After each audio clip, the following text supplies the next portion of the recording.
Kayo po ba mga bossing ko ay isa sa mga mahilig at naniniwala sa mga pampaswerte? Asya mga bossing. Ako po yung may share sa inyo mga bossing. Ito po isa sa mga subok na. Napaka-epektibo at very powerful ang dalawang ito. Hindi po ito biro. Ito po mga bossing ko ay subukan nyo po. Kayo po ay kumuha ng isang kutsara mga bossing ko ng bigas. At ganoon din po ang isang dakot na asin. Pagsamahin sa isang maliit na baso mga bossing.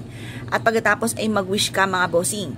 Sabihin nyo po sa pamamagitan ng sipag at tiyaga, double time sa pagkayod at pananalig sa mahal na Panginoon. At sa pamamagitan ng pampaswerteng ito ay magtutuloy-tuloy na ang agos ng swerte. May mga pagkakataon na tayo po ay masipag pero parang hindi natin nakikita ang ating kasipagan. May mga pagkakataon din na ang dami-dami ng mga dumating sa ating pera pero parang sa wala't wala. Meron akong kakilalang ganyan mga bossing na minsan ay napapatanong siya sa kanya daw pong isipan kung saan napunta